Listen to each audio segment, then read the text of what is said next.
আসসালামু আলাইকুম রহমতুল্লাহি ওবরকাতু। আশা করি সবাই ভালো আছেন। লোকাল অনলাইন অ্যারাবিক চ্যানেলের পরিচয় পর্বের দ্বিতীয় পর্বে সবাইকে স্বাগতম। আজকের পর্বে আমরা কিছু বাক্যের আঞ্চলিক আরবি জানবো। কিভাবে আমরা সেগুলো আঞ্চলিক আরবিতে জিজ্ঞেস করব কারো থেকে। তাহলে আমরা শুরু করি। আমার আপনার ফোন নাম্বার দরকার, দেওয়া যাবে। কিভাবে আমরা সেটা আঞ্চলিক আরবিতে বলবো?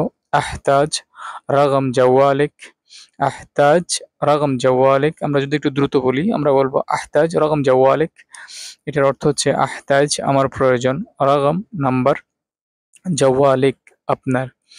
মুমকিন সম্ভবত, অথবা কাউকে প্রশ্ন করতে আমরা মুমকিন বলি। মুমকিন তাআতিনি আমাকে দেওয়া যাবে।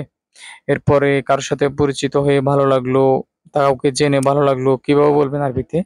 তিশারফত ফিক, আপনাকে জেনে আনন্দিত হলাম। তিশারফত ফিক। অথবা কারো সম্পর্কে জেনে ভালো লাগলো, কিভাবে বলবেন? যে তিশারফত বিমারিফতিক, আপনাকে জেনে অথবা আপনার সাথে কথা বলে ভালো লাগলো। তিশারফত বিমারিফতিক। এরপরে কারোর সাথে যদি বলেন যে যদি কোনো কিছুর দরকার হয়, লজ্জা পাবেন না, আমাকে জানাবেন।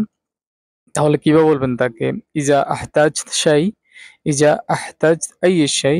যার অর্থ যদি কোনো কিছুর প্রয়োজন হয়, ইজা যদি, আহতাজ প্রয়োজন হয়, আইয়ে কোনো, শাই কিছু। তাহলে বলবেন ইজা আহতাজ আই শাই, যদি কোনো কিছুর প্রয়োজন হয়। লা তিস্তাহি, লজ্জা পাবেন না। লাও তো না, তিস্তাহিও তো লজ্জা পাবেন। লা তিস্তাহি, লজ্জা পাবেন না। আল্লামনি, এখানে আল্লামনি যার অর্থ হচ্ছে আমাকে জানাবেন। তাহলে আমরা আবার বলি শুরু থেকে।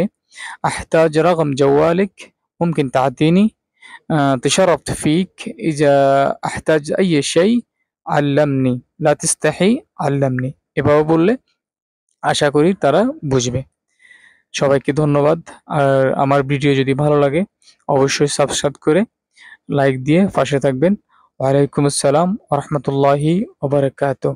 আল্লাহ ইয়াতিকুমুল আফিয়া।